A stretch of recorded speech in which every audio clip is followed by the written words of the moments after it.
Excellent. Okay, so hello and welcome to Digital Media Connecticut's live YouTube series, Let's Talk Media.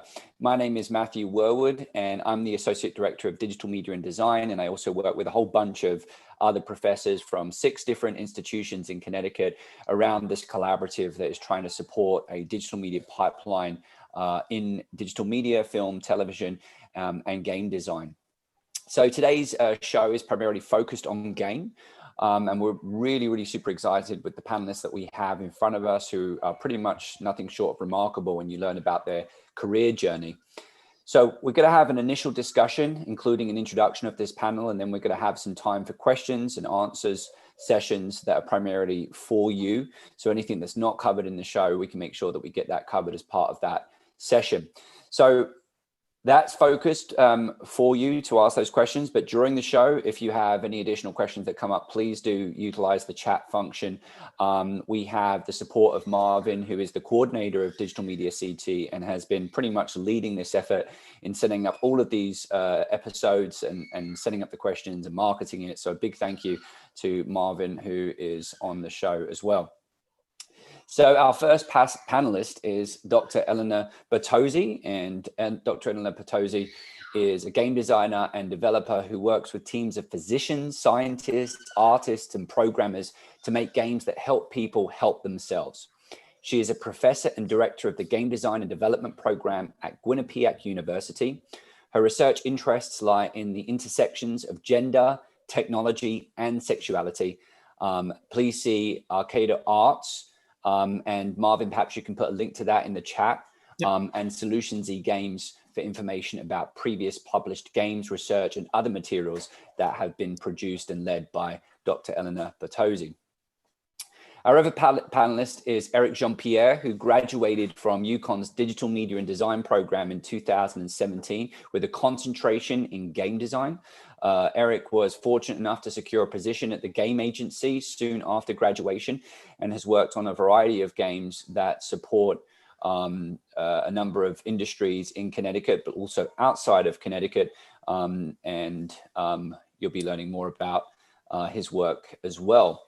Our other panelist is Kenneth Thompson. He's a professor at UConn Digital Media and Design, leading the game design concentration.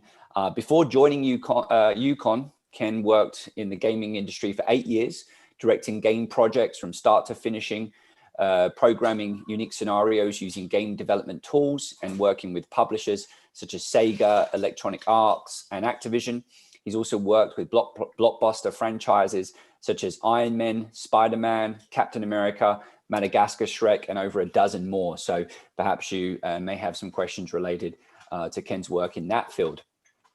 And our final panelist today is Francois. So near the end of 2009 in Belgium, Bernard decided to combine his passion for game design and game programming by starting the first company dedicated to the development of prototypes using game technology. This is called Preview Labs. And again, Marvin perhaps has an opportunity to share a link in the chat regarding Preview Labs. Previews Labs turns ideas into interactive prototypes, allowing its clients to evaluate concepts early on. This service enables them to explore more different concepts and ultimately helps them to be more successful developing new products. In the first 10 years of Preview Labs, Bernard oversaw the development of prototypes for over 168 different concepts for clients, including Walt Disney, Imagineering, and Yale University, but also a large amount of startups seeking to develop new products. In 2016, Bernard established Preview Labs' US office, which is now based in Guilford, Connecticut. And therefore, Bernard is a representative of Connecticut's gaming industry, which we also will be talking about primarily on today's show.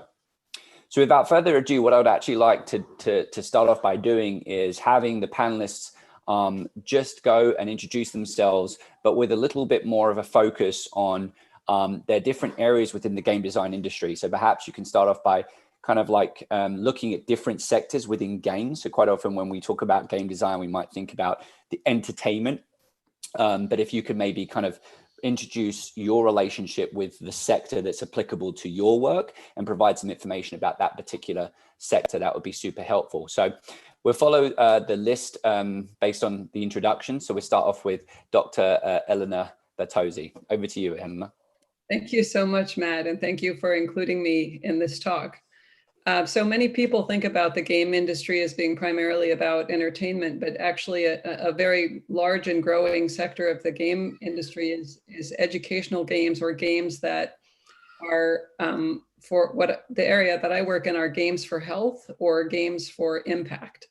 So in those cases, what you're doing is you're trying to communicate some important knowledge to players through play. And for me, I've always been a feminist and a very politically active person. And so for me, a lot of the ways that we can empower people is by giving them knowledge that they don't have, that has been kept from them for some reason. And in my field, a lot of that knowledge is about sexuality. So how sex works, reproductive health, a lot of other things associated with that. And so some games that I've worked on include, for example, the Hot, Horny, Healthy game, which is a game that we developed with the National Institute of Health in Mexico to help teach men who have sex with men how to negotiate condom use and talk about HIV status. I've spent the last several years working on a big game in India, which is a game that collects data about family planning intentions. And we also have a section of that game that teaches people how different birth control methods work. So I'm really fascinated about how we can use games to change behavior. One of the things we're working on here in the next couple of weeks actually is an eco hackathon with Unity University. And that's an extension of a climate hackathon that we've held at Yale every year, where we encourage people to try to come up with interactive game-like interventions that help people learn what they can actually do to make an impact on the climate. Fantastic. Just one short follow-up, if you don't mind. When you talk about game-like interactions, what do we mean by the words game-like? Well, sometimes something isn't necessarily completely a game, but the way that you engage with it is like a game. And that engagement allows you to gather knowledge. So if I'm trying to preach to you, like if I'm trying to get you to do something, and I preach a lecture to you in some way, you're probably not going to change your mind. You're going to, be dissuaded. But if I give you an environment where you explore that environment, and in order to be successful in that environment, you learn something that I want you to learn, then you choose what to do with that knowledge. You've chosen to engage with it in a different way. You've learned it, and then you can decide how to execute it, as opposed to me telling you what to do. And especially for climate change, people have a hard time understanding how the things they do impact the world as a whole. They feel like it doesn't make a difference. But through interactive play-like environments, you can actually show them that. And it's been really amazing to see that happen at different hackathons. Thank you. And I think we will probably come back to that again. I think that this concept of serious game and to your words, the construction of knowledge or distributing knowledge to people where maybe knowledge is kept from them, I think is going to be a really interesting topic, particularly around so many of the social issues that are taking place within our society at this moment. So switching over to Eric Jean-Pierre. So Eric, I worked with you in the digital media and design program. Super excited when you were fortunate enough to secure that position at the game agency, which is another company based in Connecticut. And if I recall correctly, a company that focuses a lot with partnering with corporations to support training and other forms of education. Perhaps you could talk a little bit about the game agency as well as your role working in the projects that they secure. All right. Thanks, Matt, for introducing me. So I work for the game agency. We make a couple of different games. Like in-house, we make the training arcade games, which are games where you could come in as a user or client and like make questionnaires and insert them into any one of our games and generate a link and send them out to players to play, to like pass, train, teach them about something. Some games that we have are like Jump, where you jump platform to platform. And the way that one works for questions is like every certain platform has a question box. And when you unlock the question box, you answer it. If you get it right, you get like a jump boost, which gets you higher into the game. Or if you get it wrong, you just continue on playing with no extra boost. One of our most popular games and one of our standard games is like Jeopardy. We just started getting really good with that game. We got that game licensed from Sony, and we're like the only official Jeopardy licensed game right now. And that one has been fun to work on. That one, we do we try like bring the Jeopardy game to wherever you are. So like it has double Jeopardy, like first round of Jeopardy, second round, daily doubles, and final Jeopardy. And for that one, we've done a lot of like development. Like we started doing instructor led, which is where you host a Jeopardy game and you invite a whole bunch of people, and the instructor controls the pace of the game and asking players, oh, what category do you guys want to play? And going along with that. And my role in the Cheney Arcade, the game agency, is I'm a programmer, and I work on bugs that clients report and features that clients might have or like that we might actually want. And that's pretty much it. Yeah. Just bugs and features for our games. My takeaway from that, though, is similar to what was discussed with Elena, is this idea of integrating these game-like experiences to provide an alternative way of educating or training an end user. Is that a fair assessment? Even though different fields to a certain extent, and we can maybe talk about that a little later. Yes. Same concept. Is that fair? Mm-hmm. Exactly it. Now, while we've got you here and talking specifically about your journey, if you don't mind, I think there's probably a lot of students who are listening are saying, well, I would love to come out of college and immediately go and start working in a game company. Can you talk a little bit about your responsibilities within the first 3 months or 6 months working at the game agency, and maybe kind of like align that to kind of like your preconceived notion of working in game and how that may have changed as a consequence of that experience? Well, since I graduated, I wanted to be a programmer specifically in the game industry, and for TGA, the game agency, I had to first learn what technologies we're using, which is like Angular, JS, which is like the framework that we use, and Node.js and like JavaScript. And I had to learn all of that. I like literally took like 2 months to like sit down and like actually learn all the little fundamentals of like those two frameworks. And then afterwards, I started working on small parts of the game. Like first, I started working on Jump as my beginner one game to teach me how to code other games. And after that, I started like branching out to other games and like doing little stuff there, other games, learn little stuff there. And I think after 2 years like of working there, I finally understand more on how everything works. But what that does, I think, highlight is the continued learning and professional growth that takes place after graduation. All right, thanks so much for that introduction, Eric. And now we're going to kind of transition over to Ken Thompson. And I would be interested if you could talk a little bit about some of your work and research at UConn, but then also maybe talk a little bit about the differences to that work, Ken, and on perhaps some of the similarities when you compare it to your 8 years in what seemed primarily focused toward the entertainment industry. Yeah, absolutely. So like you mentioned, I worked in entertainment. I did a lot of movie tie-in games for a while, and I really enjoyed it. I loved creating the first Captain America game that came out. There was a lot of Spider-Mans. I was on Spider-Man 3, but Captain America, that was the first time anyone really made a game for that character.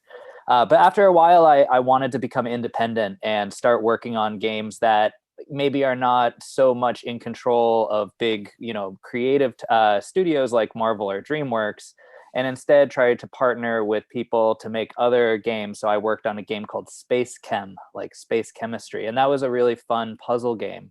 I also worked on, while I was independent, a project for kids who are in long-term healthcare facilities for, cancer and other long-term care. And it's a physical therapy game that was with the Connect. And I found working on games that helped other people was really satisfying. And when I found an opportunity here at UConn to kind of come on board as a faculty member and kind of stretch my research wings, I came here looking for an opportunity to create a game, to create experiences that would communicate, important humanities concepts out to the world, things that might be a little bit more important. And as you may know, Matt, but not many others, UConn is home to the Nuremberg trials paperwork, which was donated by Senator Dodd. And with this paperwork, the Nuremberg trials being a time right after World War II when we put Nazi war criminals on trial. And that was the first time the world heard about this crime called crimes against humanity. So my work here at UConn has been to pursue funding from the National Endowment for the Humanities to kind of bring those humanities topics to life and in an interactive way. And that's kind of the thing I'm tackling right now, and waiting for phase 2 funding as well from the NEH. We'll hopefully hear by the end of December if everything goes well. So, that's been really awesome to be able to work on something that for me matters personally, and hopefully bringing the next generation the stories that they haven't been hearing lately, which there's been polls out about the lack of knowledge around World War II. And I think that games and interactive projects play a big role in making sure that we tell the important stories to the next generation. And I think it's really fascinating that you kind of reached a point in your career where you kind of, obviously you were satisfied with the work that you were doing within the entertainment industry. Perhaps maybe it had a core value, but there was a point where you began to transition and say, okay, I'm a game designer. How else might I use these skills to better society? And again, to a certain extent, keeping with what was referenced earlier with Elena, this idea of construction of knowledge that might lead to behavior changes in society as a consequence of having more information about current topics, perhaps in Elena's situation, or in your example, can past topics that still significantly influence what's taking place today. So we're going to transition now to Bernard Francois, who I think for me a significant focus is the fact that you've established a game company in Connecticut. So maybe you could talk a little bit more about Preview Labs and perhaps offer a little bit more specifics that was maybe absent in my introduction in terms of work that you've been working on as part of that company. Yeah, sounds good. And also thank you for having me on the show. This is pretty exciting to do it live. As you mentioned, I started a company called Preview Labs. So we do prototypes with game technology. First of all, when I started out, I was actually describing it as prototypes for games, purely games for entertainment, for fun. But this is also a story where it kind of changed over time, where we saw that using the same skills, we can do so much more than just pure games with a focus on entertainment. So that's something that we noticed. Like in the beginning, well, first of all, we did a lot of prototypes for mobile games for entertainment, as having started around 2009, 2010. But from there, we started noticing definitely an interest from academia and outside to use games for training and other purposes, health behavior change and such. So the first prototype we ended up doing, I think back in 2012, for Yale was with the Child Study Center, which was about measuring the level of avoidance and anxiety disorders, where people actually play a game where they see a spider, and then the movement of the player in the game actually is measured, and you can measure the difference between if there is a spider and no spider, then you'll see that people with arachnophobia will behave differently, and that was actually something they then measured. And from there, we ended up doing a lot more in the academic world, but continued in entertainment as well.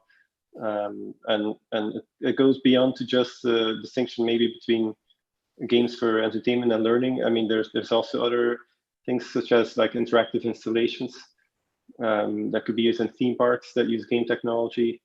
There's all kinds of applications of VR and AR. So that's a wave that started coming up for us around 2014. We started doing projects with VR and AR, where these new technologies make people wonder what is possible in their own domain, and they want to figure out some things about it to see how can we apply VR and AR. And this happens in academia, but it also happens in industry.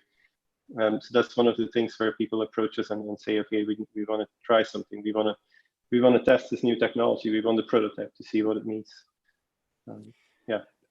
Bernard, and I don't want to make any assumptions regarding the audience. So I think you've mentioned the word prototypes a few times in your call, and you're obviously it's in the kind of like bio associated with preview labs. The word preview, I think, potentially suggests some type of prototype. Yes. Can you talk a little bit specifically about what problem your company is addressing when you say that you create prototypes? And who is it for, and why is it useful? Why is it something that anyone who's interested in games need to think about in terms of the problem that you're addressing?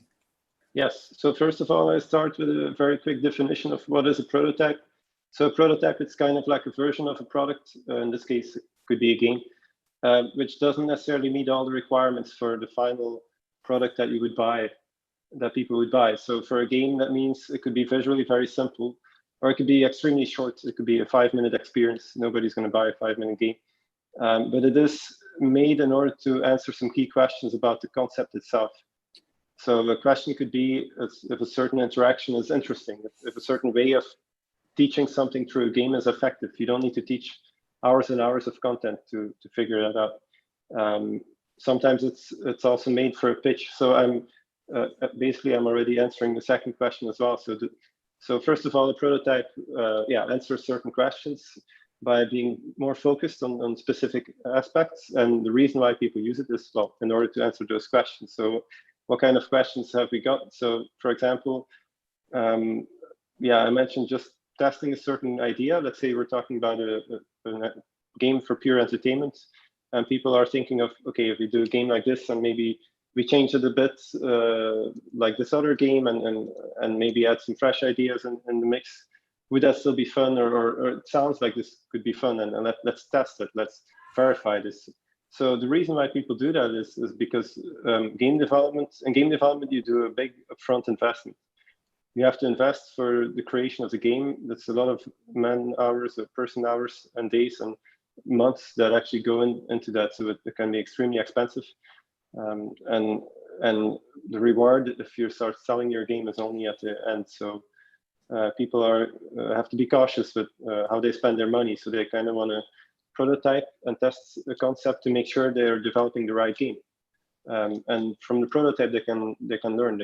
So we can get a prototype much faster done than the actual full product. So people can try it out, they can learn about it, they can adjust the concept a bit. We iterate, so that means we do multiple versions of the prototype in which we gradually change the concept, or sometimes radically change the concept to find the right concept before they invest the bulk of the money into the development. And so what we do as a company with Preview Labs, we focus on the very beginning. And other than just testing a concept to see how it may need to be adjusted, people also use these prototypes for pitching. So it can be that, well, quite a few of our clients have not enough funding for the whole game, and then they want to use a prototype to kind of convey the concept. So that's also something that it's used for.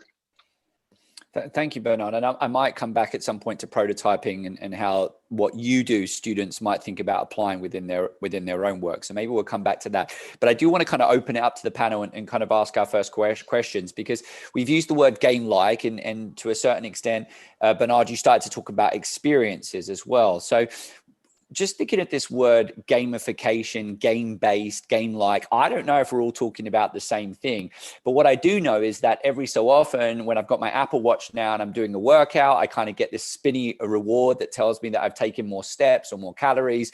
And yes, to a certain extent, I do stare at it and think it's really cool. And there's part of my brain that says, hey, I want to try and get another reward.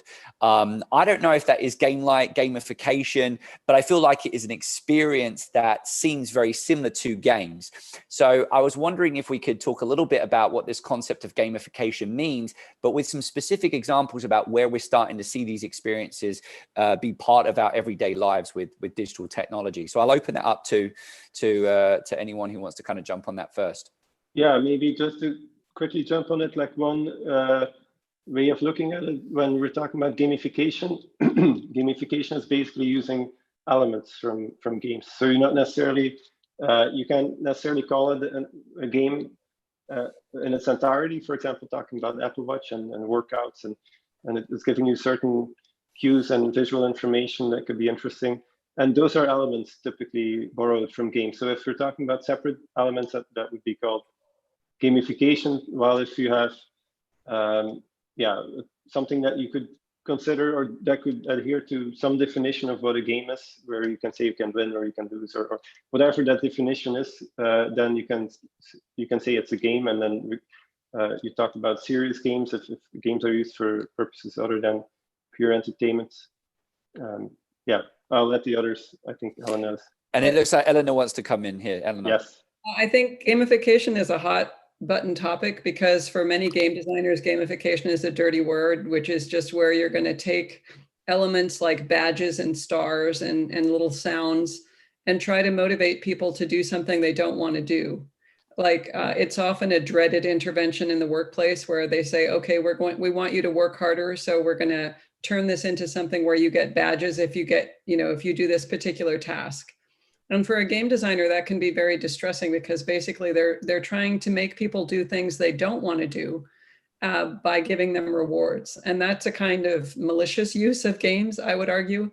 So good gamification is sort of what I was talking about before when you are helping people do something they do want to do, right? So you like your watch because you want to work out. And so if your watch helps motivate you and helps keep track of your progress, and helps you work out, then you see that as a beneficial process and you engage in that willingly, which is very different than if it's imposed externally by some institution or organization that's trying to make you do something you don't necessarily want to do, but will benefit them.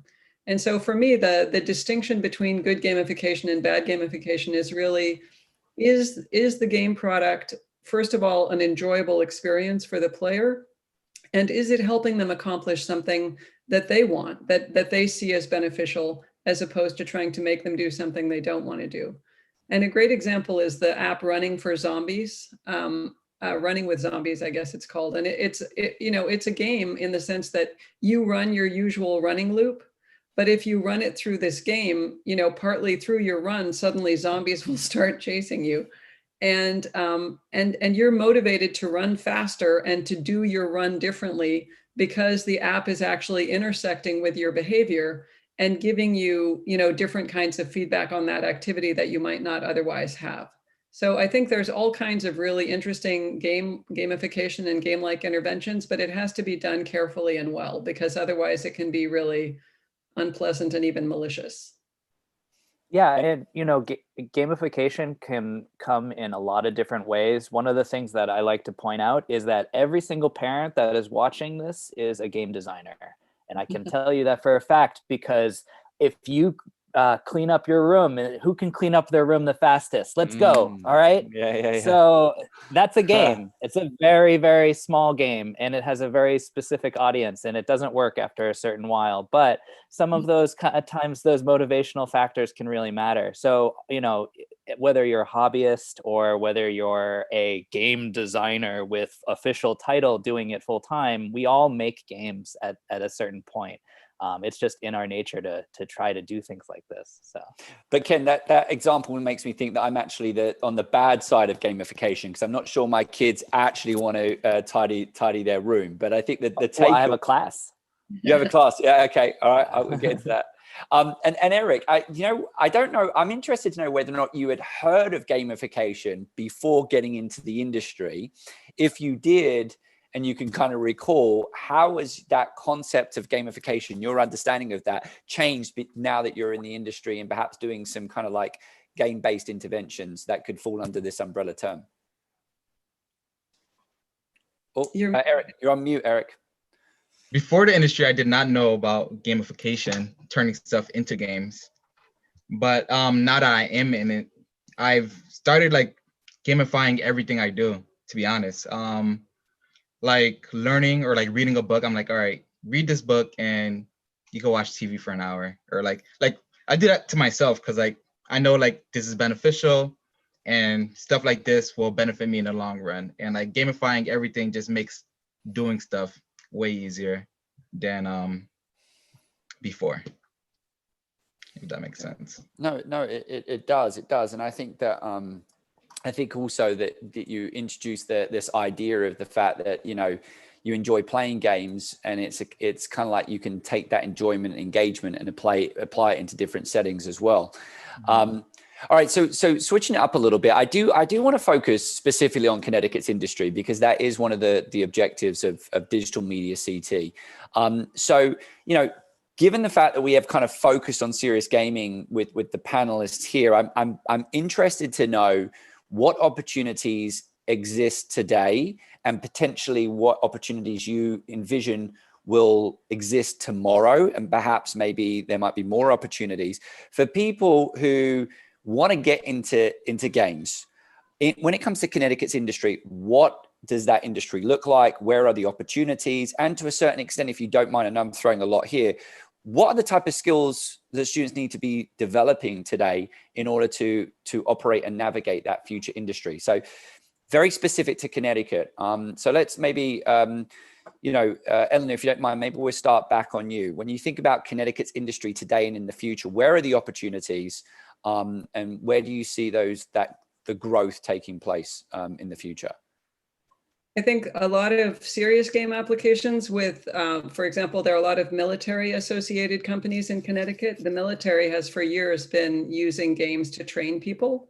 And so there are many opportunities in terms of applied uses of games in a lot of the different kinds of industries that are already in Connecticut. I think ESPN up in near Hartford is also, the whole esports industry and the growth of esports is an enormous growth opportunity. So, you know, my program produces a lot of grads every year, and those grads have a lot of experience, you know, with all different kinds of technology, just like Eric, you know, different programming, but also an understanding of how to make interactivity work, right? So how do you engage people through interactive media in a way that is compelling? And I think the pandemic has really demonstrated how critically important it is to be able to communicate across technology and how to make interactive media really compelling, and do that by understanding what motivates people to engage. You know, how do you reward people appropriately? How do you keep the challenge level at the point where people are continuing to participate? And I think if you talk to, I mean, all of us have talked at different events, and what we really need, I think, is more investment from the state in the game industry as a whole, and to make it make it so that people like Bernard and Spheregan and other companies that really use gaming technology to be more successful in the state. Okay, and actually, Bernard, I'm going to go to Ken, but what I am going to come toward is this concept of entrepreneurialism and starting up your own agencies potentially to address some of the things that Elena referenced. So that's coming to you, but Ken, to just kind of pick up, you know, those opportunities. Elena referenced esports. Is that kind of like, you know, I know that's just growing worldwide. Is that applicable to Connecticut, or are there other opportunities as well specific to Connecticut? Yeah, well, so in terms of esports, New England, especially Connecticut, has a very interesting, I mean, we've got ESPN, but we also have NBC and a lot of broadcasting from in this area. And all of those groups are starting to look to esports as we enter a time where it's very difficult to get many people together at one time. Esports and playing video games online competitively for prizes up to millions of dollars are becoming more and more commonplace. And we're starting to see the rise of facilities being built as well. You know, we've seen in New Jersey and in Massachusetts as well, these things. So there's a lot of excellent esports players at UConn and also at other universities here. There are several esports programs. And the kind of opportunities that we're going to see are, I'd say, this is one of those times where there's no job description yet, and there's no job title. There's a job description of what it is that you need to do, and you need to be able to think on your feet and be able to communicate with clients and with a lot of different people to kind of put something together. But you know, the video game industry surpasses the music industry in terms of how much money it takes in. It surpasses movies. It surpasses regular sports. So I see that being a huge component going forward. But in terms of, you know, the other opportunities, there's also, yes, a lot of educational applications and other kind of prototypical applications, but also training in other industries. That's something that Connecticut has had a lot of strength in. Regionally, we have access to the New York City marketplace, but also we don't pay those New York City prices. And software developers, I think once, as they start leaving bigger cities, they're going to start finding places like Connecticut is a really great place to come develop software. And they're already here as well, just in different industries. So, okay. And Bernard, you know, like, so you've established an agency, which I think to a certain extent is working on some of the games that Ken and Elena are talking about. You know, how easy is it? How might one go about it? Do you see opportunities for, you know, future graduates to kind of say, I'm going to go and start my own agency? What type of things would you kind of say to those type of students that might be kind of thinking about that? And do you think Connecticut has an opportunity for that type of growth, these kind of entrepreneurial endeavors in game design? Yeah, I would say definitely. Well, first of all, the games industry, it's an international thing. It's not like, well, you can make games from anywhere. So if you're in Connecticut, yeah, you don't have to worry. It's possible, especially if you start your own company. Yeah, you can, of course, start by finding an employer and a place where you can work, but you can also indeed start your own company, and you can definitely do that from Connecticut. So there's no reason why you wouldn't be able to do that. and so you collaborate overseas, right? Yeah, we collaborate overseas. We work with clients also on the West Coast. So there's no problem in terms of working internationally. So nowadays that's even more true than before. More and more people, as you know, getting used to this kind of calls. So that actually only expands your market. But yeah, basically in Connecticut, there's some games industry, a few companies, as you know, the game agency, Preview Labs, SphereGen using AR technology like the Microsoft HoloLens. And there's probably some other companies that we haven't heard of yet that are already applying game technology in our state. But from there, as I moved into the US back in 2016, I noticed that there's not really an association for the games industry. So that's what we started basically. So we came together with a number of parties, including UConn and Quinnipiac University, and so we all came together to start Game Dev CT to give a platform and an opportunity for people to meet each other, where we do mixers every month, which are currently held on Discord. So what we see is there's a lot of potential for sure with all the students coming out of these programs. We're also a state in the middle of in between two big cities, New York and Boston, where people from Connecticut end up working. But at some point, if we encourage them to socialize and get together, maybe start some hobby projects, from there we can start. I feel confident there is a lot of potential to start new companies developing their own games. And I think, you know, it's actually, I reflect back, I'm like, that was a really silly question, because of course, COVID and where we're at today, it doesn't really matter where you're based in terms of your capacity to engage clients from all around the world. And Bernard, you're a perfect example of that. But I think going back to what Ken said, it sounds to me that you know, you don't have to travel very far from within Connecticut to tap into talent and also to access two massive cities with us being sandwiched between Boston and New York. Am I right in thinking it's maybe a case of just kind of identifying, do you feel like there's a need to specialize in a particular area for students? So specifically, we've referenced military and training. but we've also referenced kind of like making behavioral changes to better society. We've spoken about education gains. We've spoken about increasing motivation, perhaps for students during a time of COVID. Is there like a generalist game designer that can kind of specialize in all of these different fields? Or do you think, you know, for example, I'm thinking the 3D industry, when you're kind of transitioning into 3D movie industry, typically you specialize in a particular area. Do you see those same type of specialties brewing within Connecticut's industry? Well, you know, go ahead, Elena. Oh, yeah, I just wanted to say that we've recently changed our curriculum so that it's possible for students to be much more flexible in terms of how they design their major. So in the past, we had, you know, sort of fixed tracks in the major, but now we've changed it so that, you know, everyone does a core of courses, but then they have enormous flexibility to decide, you know, do they want to focus on applied games? Do they want to focus on game audio? Do they want to focus on programming?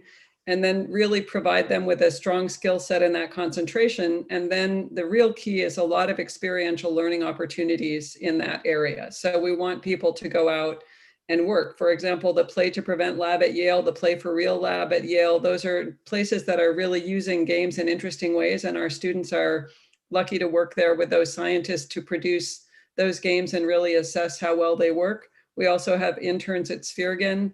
And, you know, the thing is, the more real world opportunity you have for experience and actually building out the things that you're trying to do.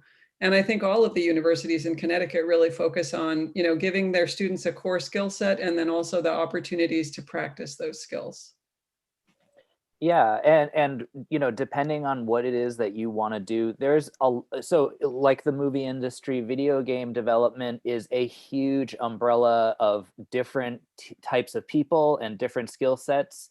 And you know, some games have no story. Some games have books and books of storyline. So you know, some games might not need a writer, and some might. The things that I tell students is to become a T-shaped person, to become very much in depth in one area of focus, but then also understand what your colleagues are going to do and how they do their job so that you can interact with them.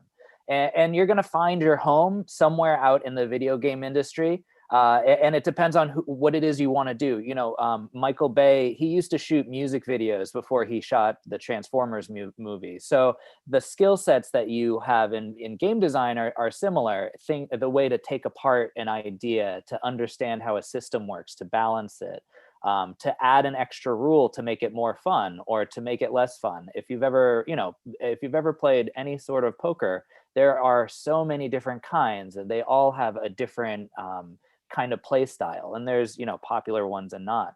So those kind of basic skill sets and those core skill sets are found by experiential learning, by working hands-on on projects, whether they be entertainment projects or internships with preview labs. And this is something I always recommend for any student, is work on your own things. And if you want to be the next, horror movie or horror video game person, if that's the niche you want to carve, that's excellent. And as you get practice in a certain area, you'll find that you'll have more work and you'll be able to take that part of the medium farther.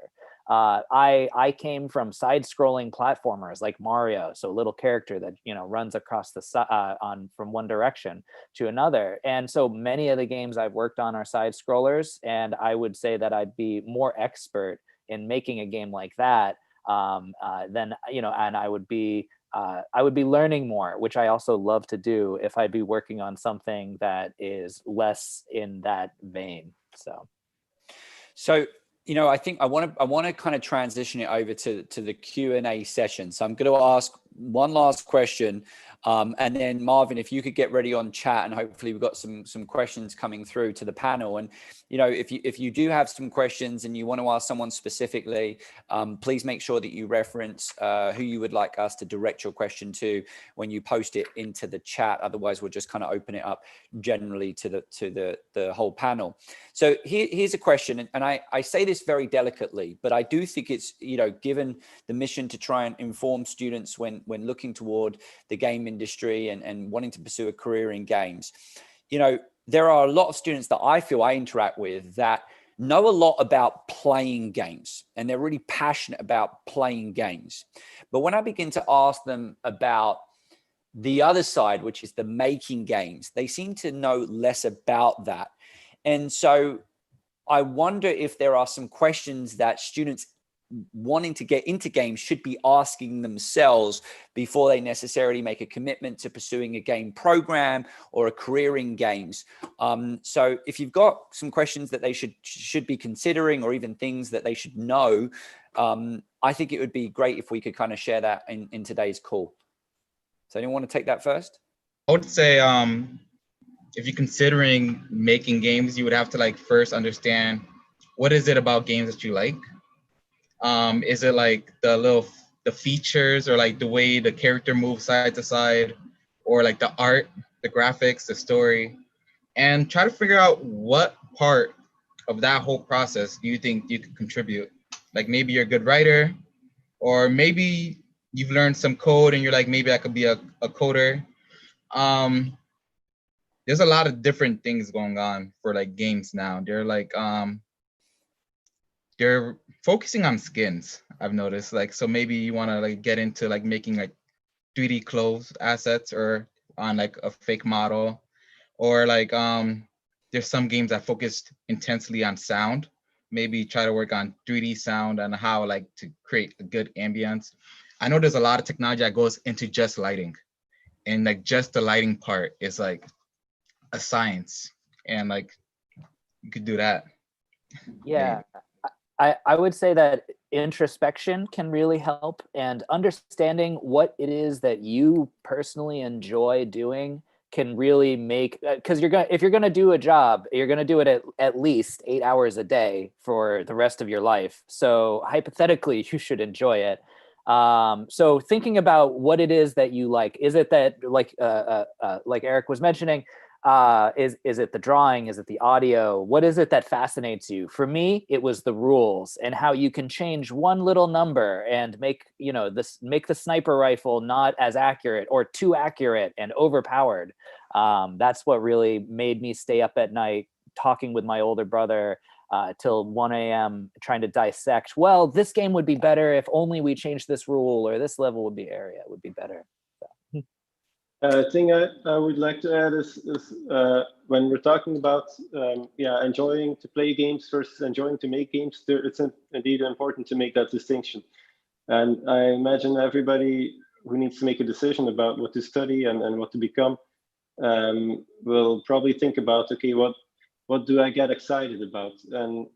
And you have to be careful not to substitute that question by like where the answer would be, I get excited about playing games, but playing games is not what you would do if you make games. So it is important indeed to look into the different disciplines that go into game development, and having a good interest in games is definitely helpful, and I would say important when you're a game developer, because it gives you a lot of inspiration, games you played in the past and such. But you have to really know that you're choosing game development for the right reasons, that you're not choosing game development because you're not really interested in a lot of things, and you want to and you're interested in games because games are motivating to play, but it's about the making, and you have to dig a little deeper in your interests and see what really interests you. Like if you're interested in programming, if you had some programming classes before maybe, or artwork creation, or game design, if you have a lot of ideas on playing games, and if you like to think about these things. So those are the questions I think you need to ask yourself. Because otherwise you could end up in a situation where you see, oh, this is actually not what you wanted to do, and so that's important because it is competitive. And I think I'm conscious we might have some questions, so I'll go to Elena. But I think in summary, I'm kind of seeing this T-shaped analogy that Ken's referencing, and to a certain extent, maybe looking toward programs, such as Quinnipiac and UConn DMD that maybe allow for that T-shape, for you to kind of like maybe focus in on an area, but also understand how your area relates to everything else. So it is a journey, but it is a journey of discovery and having to get into the weeds, into something, as Bernard was referencing. Elena, we'll just close with you on this topic, and then Marvin, we're going to switch over to Q&A. I'm always surprised with incoming game students. So if you're joining a creative writing program or a music composition program, you understand that you need to come up with writing. You need to write every day, right? You need to write music every day if you want to be a composer. But a lot of people who come into game design do not practice coming up with game ideas all the time, which is really, if you want to be a game designer, it's a muscle, right? That you have to practice. You have to actually say to yourself, can I come up with a new original idea for a game every day, right? And have a notebook where you write those down and actually, because very often people in game design programs, when you ask them design a game, that's really not a question they've done before. It's not something they've tried.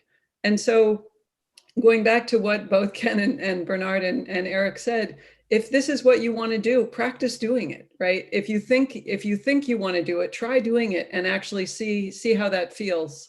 And so that's one thing we try to have kids do right away early on in our program, is see if they really enjoy that process, because that's integral to what you will be doing as a game designer.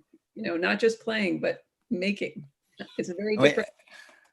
And we got some thumbs up from Ken. And you do, I remember I heard a panel from Microsoft Studios, and it amazed me, but they said, well, we interact with a lot of people that apply, but they've never made games. And, you know, and he said, you know, ideally you've got these summer months, you've got these opportunities at your degree programs, you should be making games and you should be graduating with a portfolio of games that you've made. So it seems like it's a process that's going to continue. Ken, you reference you're always learning. So it's a case of making sure you're always learning, asking questions about your industry and your interests, as Eric said. So Marvin, what questions do we have? And if you don't mind, I'm going to quickly take a selfie of everyone as well while we're here. So everyone quickly, everyone give a quick hands up, smile, wave. Okay, I'm going to post this as the questions are coming in. All right, so Marvin, why don't you ask the questions? So as of right now, we don't have any questions, so we can certainly continue the discussion. But I kind of wanted, I have one myself actually, because you guys have talked a lot about the background of how to make games and all of that. Let's say I was a student who was coming in and I was interested in game development, but more so on the business aspect of it, in terms of speaking with a client, or getting clients to come in. You know, if I was someone like Bernard, I wanted to gain new clients or work with new clients. What are some of the basic knowledge? What are some basic things that I need to know? Is there a language that I need to speak? You know, so what are some of those things that I would need to keep in mind? So more business related or communications, marketing related.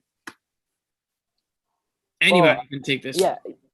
You know, there is a lot of business that goes on in the video game industry, right, including business people. So there's the people who make the game, they're the developers. And then there is often an entire another company, Activision, EA. They're full of business people and marketers and lawyers, and their job is to make the game work in the industry, to sell it, to get it printed, to get it shipped. All of those are, and I have an undergraduate in business management. All of those things are kind of the run of the mill, like how do you print 5,000 things at once? And what are these business concepts? However, it's really important to know how the industry works. And as well, especially in a business setting, if you don't understand the capabilities or what's possible, you could either ask for too little or ask for far, far too much and stress out your team either way. So it's really important to both be able to have those regular businessy skills and, you know, be able to balance your checkbook. But if you don't know how to utilize your team properly, then you're going to be in a bad way. I would like to add to this that what I would definitely recommend in order to get that industry sense is to do a lot of networking. Just talk to a lot of people in the industry. There's a lot of online events that you can do right now that are going on all over the place. So there's a lot of events where to talk to people. And then in terms of your question about finding clients or people that are going to pay for what you do, that of course depends on what kind of company you are. If you're a B2B, business-to-business company where you're providing a service that is related to game development to other businesses, for example, developing games as a work-for-hire kind of business versus a B2C where you're making your own game and you're selling it directly to the consumer. So I would say there's one tip for each I would like to give. Like in B2B, what's really important is following up with people. It's a little story. When I started initially with Preview Labs, I also wanted to know, like, is this company even going to work? Is it possible to run a company that just does prototyping? So I went to a trade show and I started talking to some people, and in the bar there was this guy, John Vici, he was one of the co-founders of PopCap Games, the Jewel, and basically he expressed a lot of interest, and I said, okay, that's really cool. And then afterwards, I was waiting to receive an email where he would explain how we would start working together, and that never came. And then I couldn't also reach him. So I would say follow-up is very, very important. Like, you have to really be on top of it. You have to get their phone number. You have to call them, text them, whatever works. But following up is really important. It's not going to just come to you, especially when you're starting out. So that's my tip for B2B companies. And then for B2C, when you're making games for gamers and based on of your own effort, maybe spare time or some money that you raised. But what's really important there is marketing. A lot of people start their own games company, or they make their first game and then they just release it on the market, which literally just means just put it online so people can find it if they search for it. But nobody's going to find it. You have to really promote it. You have to network with the press. You have to get to know people, have meetings with people that write about games, just so they know you and they know a bit what's unique about your game. So by the time you send out an email to all the press, that you get some coverage, for example. And so, and of course, this is just one example, but in general, I would say for B2C, marketing is really important. Don't forget about it. Don't even if you really like to make games, you still have to be able to sell it, to sell your game, and a lot of effort goes into that. Sometimes that effort is similar to the amount of effort that goes into making a game. So that's important. Yeah. Oh, Eric, you want to add something? I'm not part of marketing, but I do know that my company does a lot of webinars where we like show off a feature of our game, or like one of our games, or like the back end of how to use that. And they also go to a lot of like little events, like DevLearn. We go to DevLearn a lot, like every year. We do there's an event in Las Vegas that I know they go to like every year, and we like also enter competitions. We have gotten a lot of awards for like one of our games that we work with this other company called Everify, that's in Washington, which is like games targeting children, teaching like empathy and like compassion and like stuff like that. And like that's how we usually get our name out there. We also like give out free stuff. People like free stuff to promote our product. Cool. Yeah, you know, I really love the online community that you were mentioning, putting webinars up. The game development community online is really amazing. And game developers as well, asking for feedback on your own project. We game developers, we're lurking on Reddit and on, you know, the game dev section. We're lurking in the Unity chat rooms, the same as you, the students who are working on it for the first time. So, you know, there are times where you'll be interacting right away with professionals who have been working in the industry for years and years. I think that's one of the really amazing and cool things about game development, and just you know, the way it works is we're all online and we're all collaborating. Cool.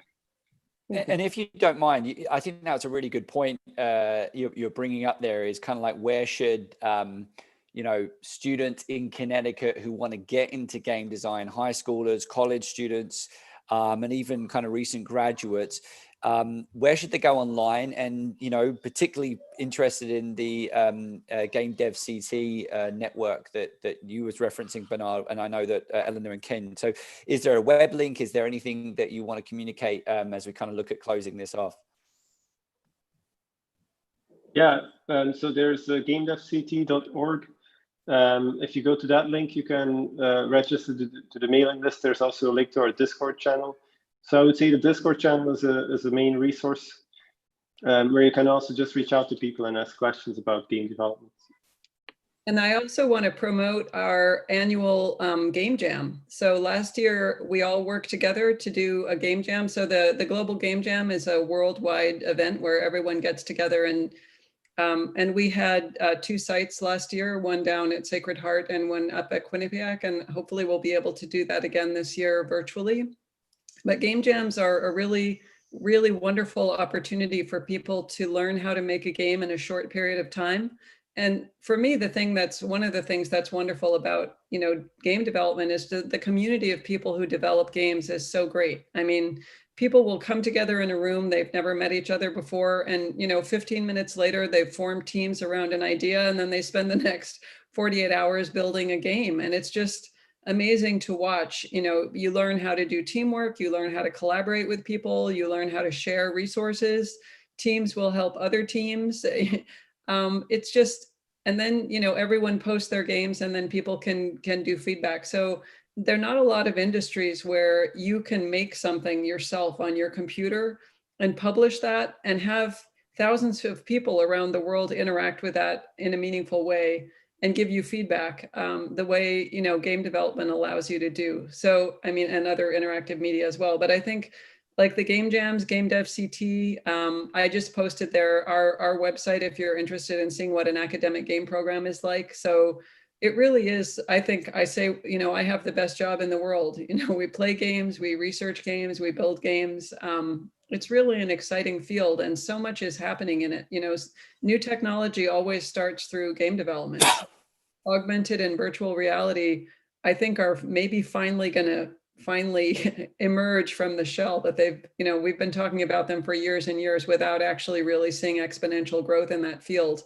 But I think the pandemic and a lot of other things coming together means we're finally going to see widespread AR and VR gaming in the next couple of years. And it's a hugely interesting thing, and it's exciting to be part of it.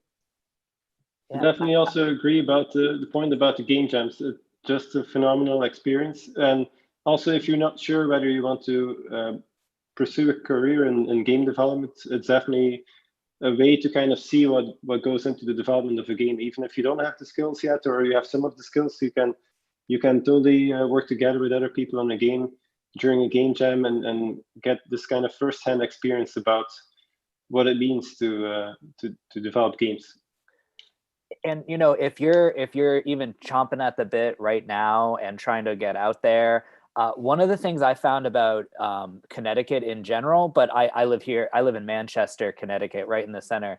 And we have so many board game communities. Not only does my library have a board game community where right now it's a little bit more digital, but where they get together many people, or the Portal or Elm City Games in New Haven. These are places where you can, even though it's where board games are played and purchased, you can bring your own ideas there, and you can say, hey everyone, I've got this new card game. Would you like to try it out? And there's a lot of people who will say, yeah, I'm really into that.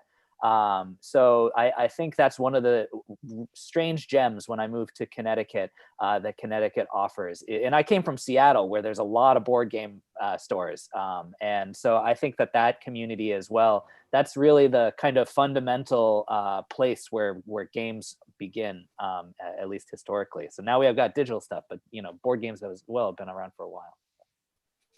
Great. Well, listen, I think we're going to have to end it there because we're about out of time, and I think that's a great way to finish. So I'd obviously like to close to thanking the panelists of today's event for sharing their experiences, insights, and advice with us this evening. Thank you so much. But also thank you to all the other work you seem to be doing to try and support Connecticut's industry, from the Global Game Jam to Game Dev. And hopefully people watching this video will be able to easily tap into those resources. For those of you who are watching us, please kind of like share the link to this episode and continue the conversation. I think all of us are on Twitter, or our respective programs are on Twitter. So please tag us into that. Also, the handle Digital Media CT is another thing that I'd love us to kind of like utilize as we engage in this conversation. But to kind of close, I do want to do a big shout out to Marvin Lewis for moderating the questions, but also all of the work you do behind the scenes to kind of put these events together. This, of course, is one of many Talk Media events. We've also got a great podcast called Select Plus CT, which is certainly growing its audience, and an episode dedicated to game and talking a little bit about some of the work that Elena referenced with Yale University. So if you're interested in any of this stuff, my suggestion to you is just follow Digital Media Connecticut on YouTube, Twitter, Facebook, Instagram, and anywhere else, and you'll be able to access all of this content. So thank you so much for everyone participating in one way or another, and I look forward to continuing this conversation as we continue to help and support Connecticut's game industry grow. Thank you. Bye. Thank Thank you you. very much. Thank you. Bye-bye. Bye.